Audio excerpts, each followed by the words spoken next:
Welcome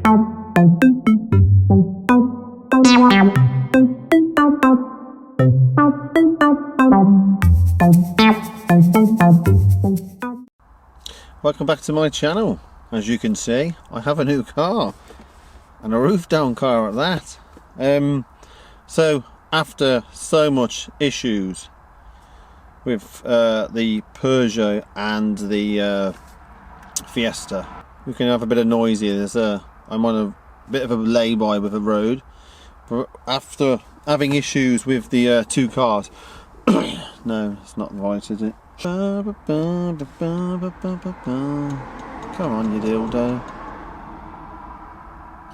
Right, so we sold the Peugeot 107 and we sold the Fiesta Titanium, not without issues. The Peugeot 107 went in the end. I had it advertised for 1,600, went to 1,500. A little bit of interest, and at 1,500 quid, someone did come and test drive it. In fact, the first person that messaged me about a decent offer came and test drive it, and he said he wanted the car and it was fine. It was for his daughter, but he said the clutch is going to need doing shortly.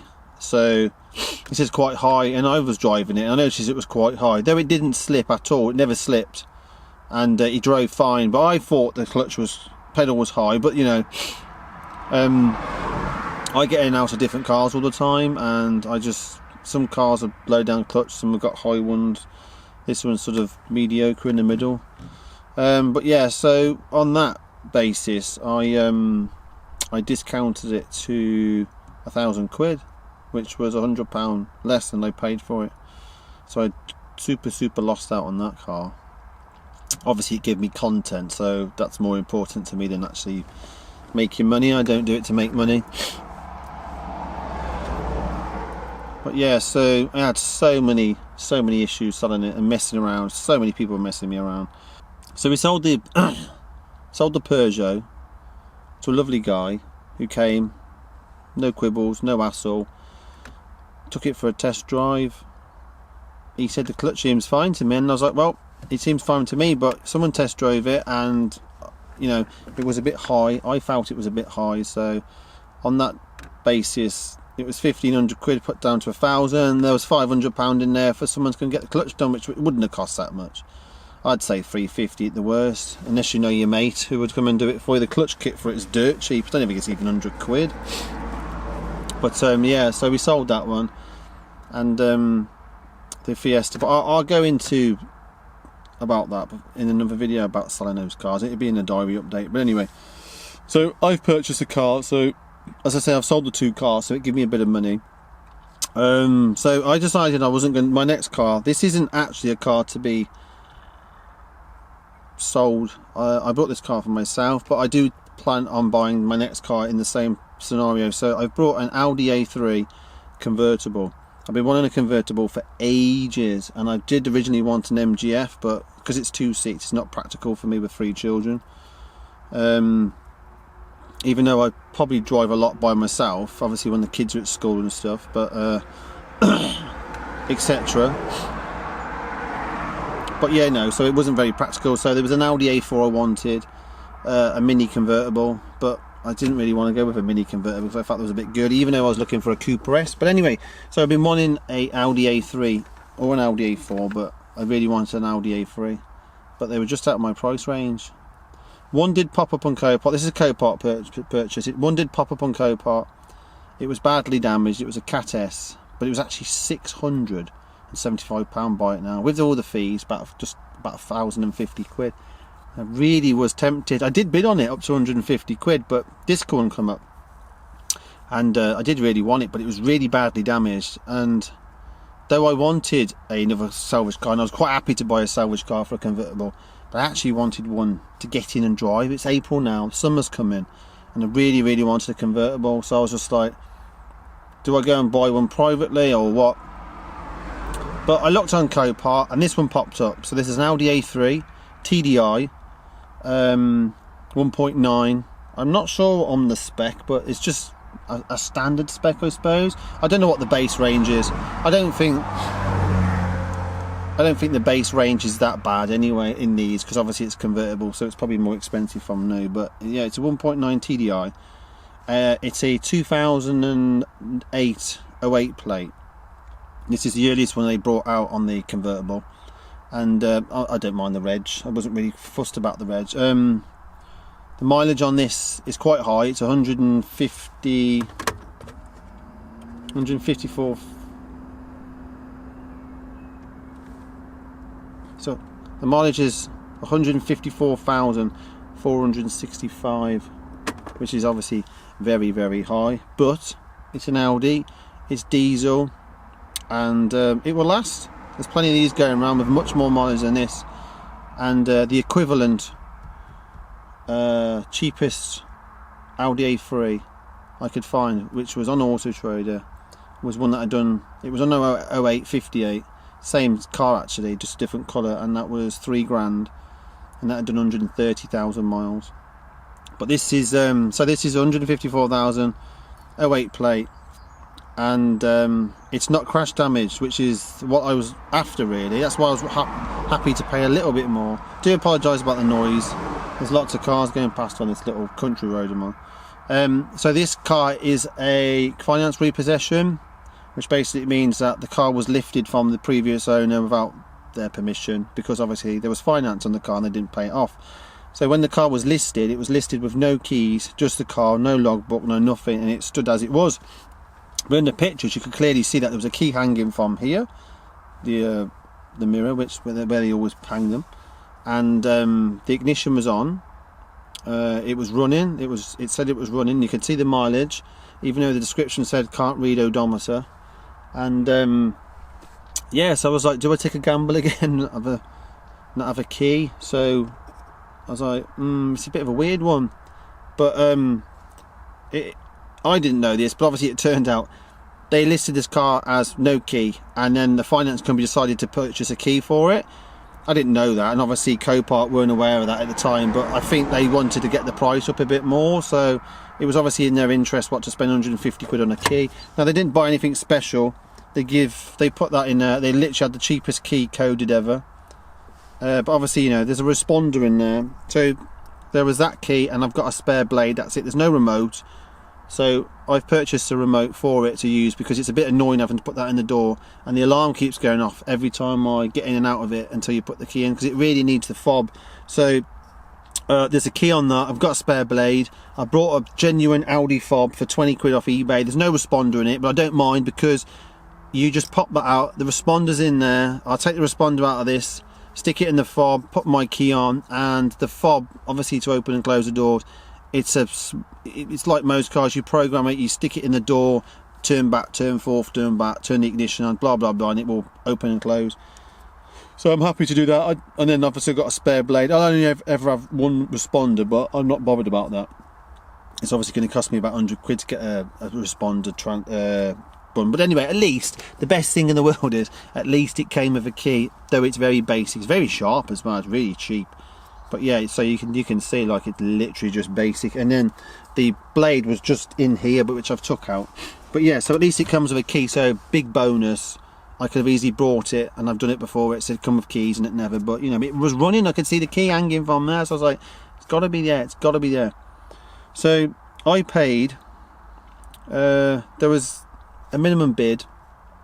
I bid up to 1,750 quid for this car. The cheapest on Auto Trader, with low mileage, but the cheapest one I could find was just under £3,000, same year. But I bid more on this car because again, it wasn't category. It has got high mileage, but again, some people don't care. I don't care about the mileage. At the end of the day, it's an Audi. We know it's going to last. It's not the best spec in the world. There's no leather seats, but I've had convertibles before, and I can assure you, leather seats in a convertible is horrible. You get in, you know, the thing you want to do is pop the roof down. That's great. And as you're driving along, the sun gets on the seats, and you move it out, and it literally cinders your arm. So having cloth seats in a convertible, I think is perfect. It's a win-win. I would not want leather seats. These are not heated. Most of them come with heated, but this is not heated, so that's a bit of a downer. But the fans are okay. I mean, they're all a bit broken. But yeah, so I paid 1,750 plus fees. That's what I won it at. Someone bid me up a little bit. It was on £1,000. and then it was obviously on a reserve on Copart. I obviously won it at 1,750 quid, which I was happy because I actually was going up to £2,000, which when I look back I think probably shouldn't have gone that high because I've had to pay £400 in fees. So, but yeah, but you know, the reason why I went a bit more is because this is just not just a standard one. There's a few extras on it which would, if you took them off and sold them separately, you certainly get some of your money back, that's for sure. But I paid 1,750 quid. It went off. I waited about 5 or 6 hours and the finance company come back and accepted my bid, so I was chuffed. So they billed me for 2,150 quid, which was 2,000, yeah, I think it was 2,150 quid. Well, let me have a look. I'm a bit confused now. I want to get it right. It's on my Copart app, so it's here. Oh no, a little bit less. So it was £2,138. So that's everything. I brought it from Bristol, so I needed to get it delivered. So I've got a guy that does me trade. He's been picking up all my cars since I've been doing it. Copart delivery from Bristol to me was about £140 plus the VAT. So my driver did it for me. I booked it on the Wednesday and he collected it on the Friday, which was yesterday, so it's Saturday today. Saturday the 17th of April. And he charged me 110 quid, which is fine. He only ever charges me around about 100 quid mark for co-parts around me, which is good. So yeah, so 2,138 plus the 110 and it's mine. Lots of people driving past, and actually it's quite nice actually, there's loads of people out. But yeah, I could sell it for definitely more than I paid for it because it's no category. There's no service history because obviously it was lifted for the finance repossession. So I'll quickly talk about that. The finance. So the person I brought it on finance. No, I didn't physically give pipe. No, I get that. I brought it from Copart, so I brought it from the finance company. Obviously the car was at Copart, so the car is actually on finance still. And the agreement is with Copart. They can list it. Obviously the finance company owns this car, so it doesn't matter that it's on finance. I've not paid for it on finance. It's just still on finance.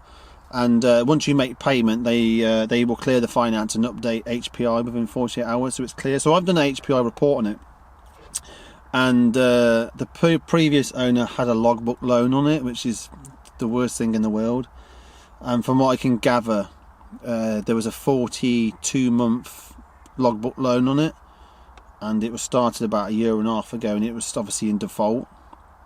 I could have delved into it more, but they don't really need to, you know. Obviously someone brought it, put a logbook loan on it. You don't know the circumstances for why people needed it. I hope they didn't have a logbook loan just to have some money, because some people do. I'm guessing they did it because they were desperate, because you've got to be desperate, because the company I've looked at, obviously with the HPR report, and it comes back with all the finance details. I've had a quick look on the company.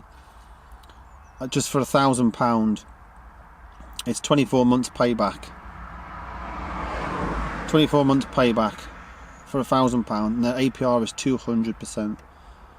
So for £1,000 on a logbook loan, it's £168 a month for 2 years. I mean, that is crippling. I had a £10,000 bank loan once, and that was only £143 a month for 5 years. So it gives you a bit of comparison. But yeah, I'm guessing they got into financial difficulty. But anyway, you know, it's sad for them because obviously they lost their car. I'm sat in it now anyway, and obviously the car was taken from them as it was. So there's still, I mean, I should give it a bit of a clean really. I've had the outside clean, so it turned up. It is black, the car. It was black. It wasn't black. It was Copart dust. It was thick. My driver wrote his name in the back of it. It was that hilarious. Hilariously thick. So I've had the outside. Sorry, I always burp. So I've had the outside cleaned by some, just, you know, like a hand wash company. It was like £7. I don't normally take it to them, but it was black. The wheels are really badly got brake dust on them. So if it's a car like this, before I detail it and all that sort of stuff, I just take it to a local car wash and let them get rid of the main crap, and then obviously I'll have it back. It's clean, and then you can, you know, clean it again. Much more easy than just to jump in and try and clean it yourself. But yeah, so I've had it.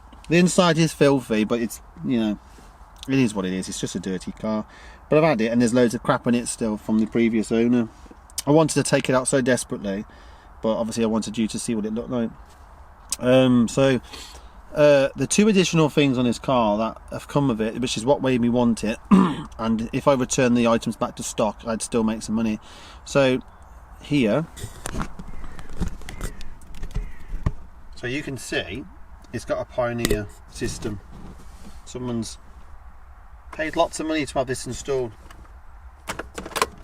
So this is the system, look. So it's a decent £300 stereo, wide up to the car, look.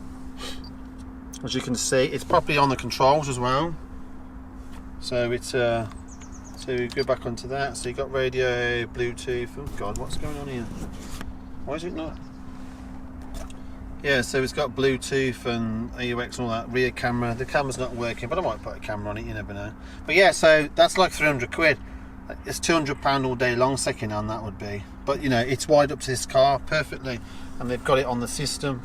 So you can see it says Pioneer there, so it all works on the volume control. So that's just such a better addition, because obviously the original stereo, being it's an 08 plate car, it's absolutely pants. But yeah, so that was one of the additions. So I'll give you a quick tour of inside. So there's no auto lights, but it's got DRLs, which, you know, it's an 08 plate, so it's quite early. Oh, that's for the stereo. It all works. I've called my son on it. That's the only person I've called on it so far. But yeah. Ignore all the lights on the dashboard. It's because it's obviously not on, but that's nothing on. They all go out. In fact, if I put the clutch in, you'll see that. There you go. Just to show you, so it's 154,465. Car came with 80 miles with diesel, which was great. So I've got a bit left in it. It's got 65 left on it. It's 13.5 degrees, as you can see, so it's quite warm today. And yeah, so DRLs, it's got nice lights, it's got LED lights on the back. It's a little bit worn, it needs a good scrub, as I said. Some shit in here. I won't go too dodging in there, but yeah. Electric windows all round, heated adjustable mirrors. I think this car's got stop start, but it doesn't work, and I know that on older cars stop start never works. You need a decent stop start battery for it to work, and when people replace the batteries, they don't realise that, so it never actually works. But you have to dip the clutch, so it must, because it's obviously manual, it's not auto. So what else we got? Heaters, AC, heated windscreen, well, rear windscreen, obviously the stereo, ESP. Got this. I'm not even sure what this is. If anybody could tell me, I think it's something to do with an aerial or something, or an old phone. But yeah, if you look at that, but unfortunately, some dildo has drilled it into the dashboard. I've actually cut the dashboard out, which is ridiculous. God knows why anybody would want to do that. But I'm guessing it's an old phone system or something. But then that looks like an aerial for an antenna. But you know, it could be. I'm not sure. So what else we got? Glove box. That's my mask. I just threw it in there. I wouldn't want to use it again though. After being in there. Got this old phone holder. No, I thought perhaps that was belonging in there, but it all looks like it's all broken off. Look, but yeah, it's not in there. There's nothing in there. That's just a bit. Oh, that was from the car wash. Bless them. They give you a one of these, but you know, I don't want to think. Don't think I want a pink one. These, no, they weren't in there. My son just put them in there yesterday. Obviously, cigarette lights are well used. Obviously, you know, it is 155,000 miles, so there you go. Turn my volume microphone around. So it's 155 miles, so obviously it's well used. But some of this, the most of this will come out. All this grime and filth. It's not too bad. Got a little fag ashtray in there, which looks like it's never been used, but God knows who would want to use that these days. Yeah, so that's mine. Keys. It is dirty in there. There's a few coins in here. Those are mine. Just went to local shop. There was some coins in there somewhere. But yeah, these are all broke.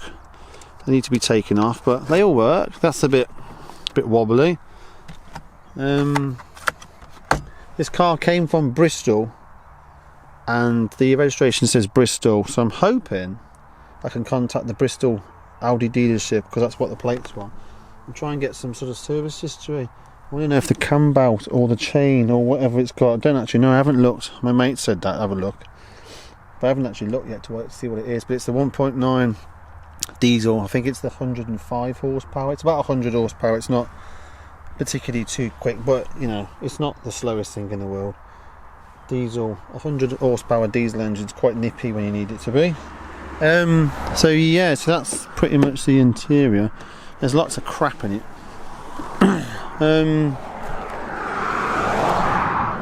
The seats have held up really well. It's got airbags, so it's not too bad. The seats are filthy, but since it's done 155,000 miles, the seats got no rips in them whatsoever. It's got mats in them and they fit. They're obviously not genuine, but yeah, this is how it came to me, filthy. You might think why I'm sat on that, but I don't care. I'm not that prudent. Doesn't need to be spectacular for me. These need sorting out. These are just lurking around in the car. There's one over there, but yeah, the seats are not bad. Obviously the back seats are better, cleaner I should say. Obviously not many people sit in the back, but well, my kids have already. I didn't mind them sitting in the back, it's just a bit clean, but I don't care. I'm not that fussy. So that's that. So I'll give you an indication of the sexy wheels it's got on this. So look at those bad boys. That's an 18-inch wheel and they look relatively fresh. I was going to say they look like they've been powder coated, but now I'm looking now. Someone has refurbed them recently, but I can see a bit of a run mark there. I mean, I don't think they're powder coated because you wouldn't have a run mark in the powder coat, but at the same time it could be powder coated. It might just be a mark under the powder coat, but it shouldn't be, because if they've been powder coated that means they've been looked after, well, been done by a professional company. You can see the brake dust, it's really bad in there, but most of it's off. Tyres are good, the tyres look new.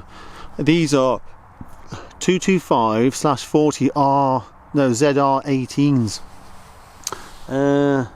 Goldway is the brand, which is an eco blue, but you know, decent tyre. Those wheels have got to be at least 400 quid. Easy 400 quid wheels on eBay. I've seen them because I was looking, when I was looking at these, the wheels it came with are just a nasty wheel, box standard, but yeah, with tyres on those wheels, got to be a 400 quid. So £200 stereo, so you know, you got your 500 quid, 500-600 quid in those two items there if you sold them. So you can see why I took this car. But you can see, I think all the tyres are the same, so the low profiles, and that's a different tyre on there, but you know, again, it's got a decent tread. Where's the tread? Yeah, it's got a decent tread.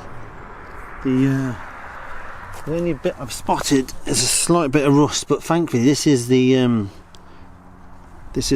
guard at the bottom, not the guard, the sill.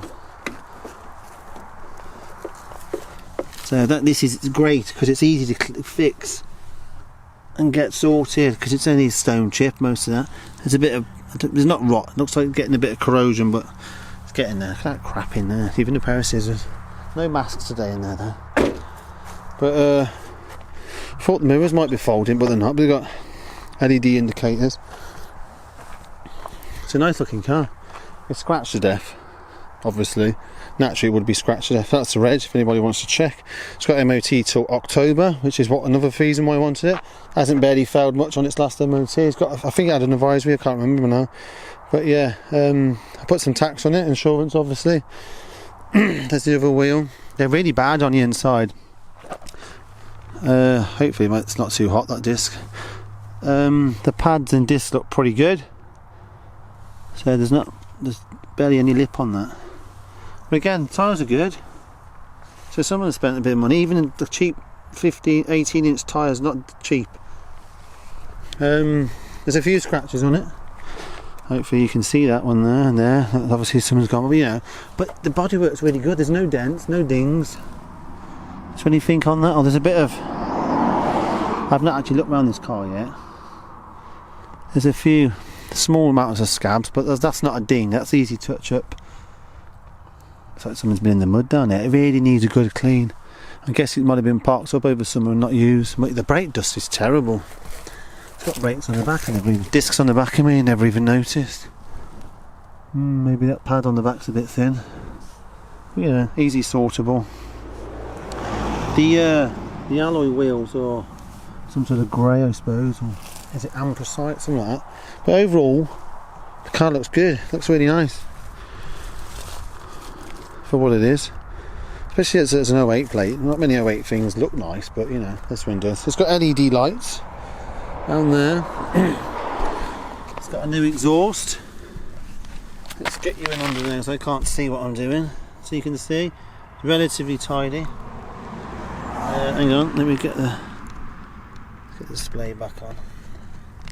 But yeah, don't know why it has to be so fat on the back, because it don't make it any sound any better. It's got parking sensors. I'm guessing the original head unit would have had an indicator on there to tell you where you are, but it still works, and when you're reversing you can hear it working. See if I can open the boot. Oh, it worked today. So, marginally small boot. Small but deep. Ignore that, it's my son's birthday. I've just been and got some bits for him. On his car seat, because obviously, bless him, he's been out in it. As he calls it, his roof down car. That didn't come in here, that's my iPad. This is what was left in the back of the car. I haven't really been in there, but I did have a quick look to see if there's any service history, but someone's left some jump leads and a drink and a bottle of something, but we just left it in there. That's all it's in the back. Obviously my car seat, my iPad. You can put the back seats down as well, so you can put something in there. I know my son's going to watch this, so Tyler, that was yours, and you'd have had it by now. But yeah, there we go. The roof is perfect. There's not a mark on the roof. Looks really nice from this position. So what? Let's. The only thing I was going to show, someone say, was there's a bit of rot under there. Look. Can you get it close? Hopefully you can see that. I don't even dare lift it up, but there's a bit of rot there. You can feel it. How does that just open? Does that just touch it? Yeah. Well, yeah, this side's alright. There's no scratches. Don't look like it. Certainly no dents. Obviously I've not been under it or nothing, but you know. Right, let's show it with the roof up. I was going to try and... Right, so as you just saw, the roof works fine. So this is the roof. It's perfect. Not sure if it's been replaced ever, but obviously I've not put the glass up. But you can certainly see that's a lovely looking roof. Probably the most minute bit of wear, obviously where it sits. But yeah, it shuts down beautiful. Obviously there's a catch in there to pull it down a bit more. I never even saw that. Dirty. Not dirty, it's a scratch. Someone's filled it in with the wrong paint as always. But yeah, so it's a nice looking roof. The guys at the jet wash did clean it a little bit, but it needs obviously properly cleaning. There's not one rip in it, and it's got a lovely glass back. Not, well, I suppose they're all glass nowadays, not plastic. But yeah, let's put the roof back down.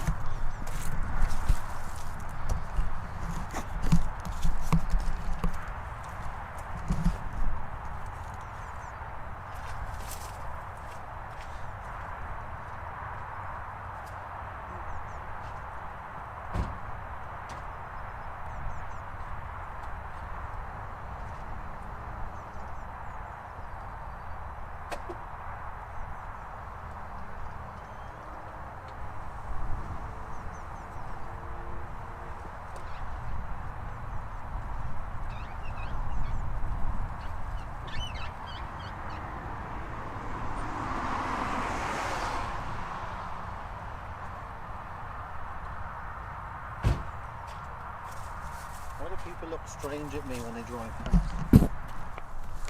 But there you go. As you saw, it's a lovely. I'm super chuffed. Please don't think I'm flexing, because I'm not. But I really wanted one, and I'm super happy that I could able to get one for the budget I had. And my budget was £2,000, and it was getting really slim to even remotely find an Audi A3 for £2,000. Oh wait, Audi A3 normal. Right, you'll get one really cheap. And I didn't mind what mileage it had. As I said, I don't intend to... Sorry, let me... Let's put the back. Say, I don't intend to sell this car. This is my, what do they call forever car? so I'd like to keep it and do some bits to it. Obviously clean the seats. I was going to change the seats to leather seats. Again, going back on what I said, which is a bit daft really, but I thought now S-line seats look nice, and I thought about retrofitting heated seats, but I've had a quick look online, it's just not worth it. If I really want heated seats, I can get a heated seat cover, plug it in the fag lighter for 20 quid if I'm really that desperate, but I'm not. Fixing the fans is a must, because some days it's nice to have the roof down, windows up. Sounds daft, but I used to do it all the time. I'll even drive it in the winter if the sun's out. But you just put the blowers on. It's still nice to have the roof down. It doesn't necessarily have to be a boiling hot day to have your roof down. There's no point having a car if you can't appreciate it. But I most probably won't be driving it in the winter. It's to say it's going to be my keeper car, forever car, whatever. For now, I mean, I could change in the future for another convertible, but at the moment, no, I'm super happy with it. Only had it 2 days, so it's definitely not looking at getting rid of it now. But yeah, I'm more than happy to put it in the garden in the summer, or put it on the front with a cover over it, and then get it back out in the summer. But I'm definitely going to enjoy it this summer, that's for fact. But that's it really. But yeah, so I'm super happy with it. As I said, I'm going to do some bits on it, so you'll see that on the channel. I'll probably do some upgrades or something. As it's black, I might do some black things, like people tend to smoke. No, I probably won't do that. It's a bit cringe, isn't it? People do. Wouldn't mind some LED lights on the front. I wouldn't mind upgrading the DRLs on the front from just standard halogen bulb to some sort of LED with a strip or something like that.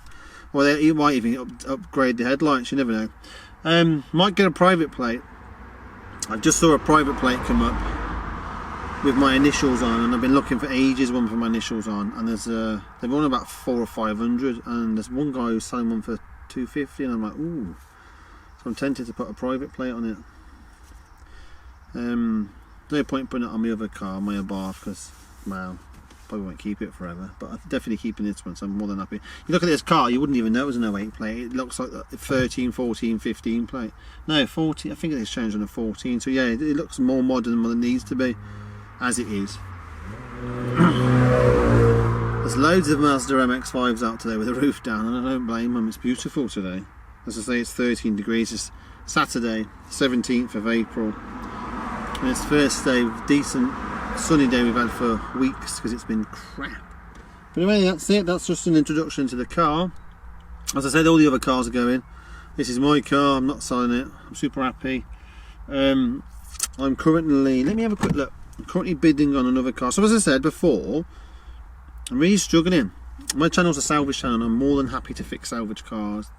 Me buying it and me fixing it's perfect. I can do all that. When it comes to selling it, it's a different story. I had so many people mess me around, and I appreciated salvage and it's cheaper, but you get numpties that go, oh, I want this car. It's like, I had one guy for the Fiesta, it was 1900 quid, and no, sorry, I'm wrong. No, the Fiesta was on eBay. It sold for £1,800.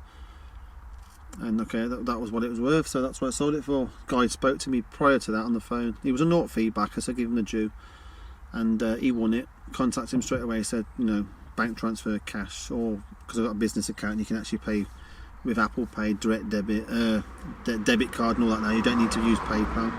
And he come back to me and said, "Oh, I don't want the car." I was like, "What? You've just won the car? No one bid on it other than him." And as I said, he spoke to me on the phone. He said, "I don't want the car now." I contacted eBay and I told them I don't want it, so they told me to retract my bid, and I was like, "Well, you haven't retracted your bid, you've won the car." He was like, "Oh right." I said, "You're fine." I said, "Like, you're committed to buying this now, you know, legally you have to purchase this car." He's got naught feedback, so he hasn't got a clue what he's talking about to me. And he was like, "Well, what do we do now?" So obviously I just sent him a request to council, sent him an email back saying, "I've sent you a request, you can cancel it." What a messer. You can go up and down with emails about the idiocy. Idiocy, is that a word? You can complain, you can scream and shout. At the end of the day, they're just, some people are just so stupid. But yeah, so I was so annoyed because a couple wanted to come and look at the car, and I said, "Look, it's on eBay, it's not had any bids." And the day they wanted to come and view it, they had a bid on it. I was like, "I'm committed now to selling it to this person," because I've, you know, I'd spoke to him on the phone, so I thought he was genuinely. And I put them off. And he didn't want it. So I contacted them, and guess what? They agreed to come and view it, and they brought it. So it just goes to show, doesn't it? So sometimes it was the same with the guy who brought the Peugeot. I put him off for 2 days because someone had committed to come and buying it. Had a guy come out and wanted to buy it. I could be back tomorrow, mate. 6 o'clock. I said I want a deposit. He said I ain't got a deposit. I only did it in cash, and I ain't brought none with me. And I give him the benefit of the doubt. Why do we give him the benefit of the doubt? Because, you know, we're trustworthy and we're nice people. Next day, no, I changed my mind, mate. I was like, oh, it's just so typical. So again, I put this guy off. This lovely man that came. He was a lovely guy. He came with his friend. Spoke about the car. But I put him off for 2 days. And he actually contacted me and said, is the car still for sale? And I was like, it is. And I stupidly never got back to him. And he was the guy that brought my car. No quibbles.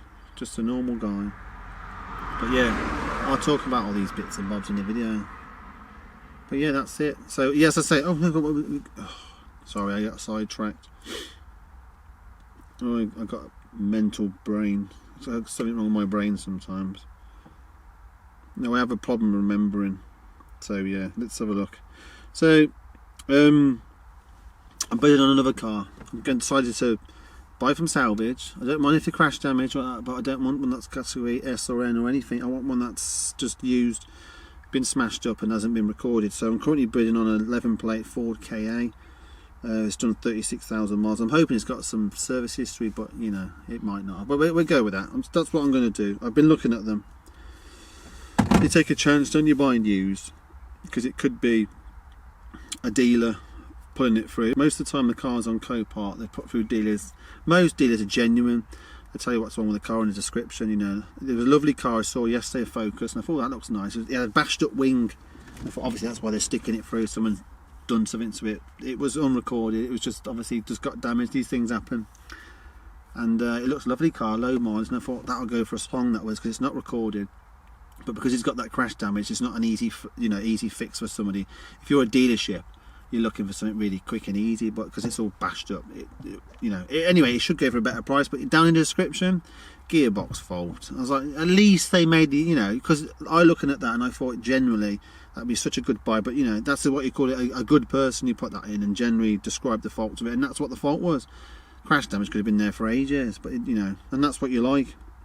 That's what I like. So I'm going to take a couple of pot looks and get that. But the only problem with these cars, getting them used, is that if they don't come with service history, because people always whine about service bloody history. But if you can pick up a car cheap enough, it's got some MOT on it, and you can give it a quick flip, but we'll go with that.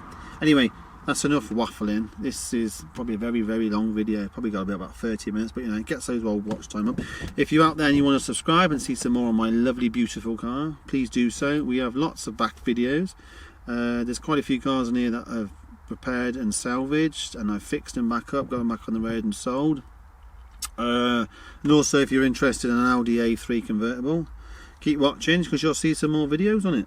Anyway, I'm going to shoot off because it's a beautiful day and I've been sat here ages and I'm enjoying a nice drink, sugar-free mind.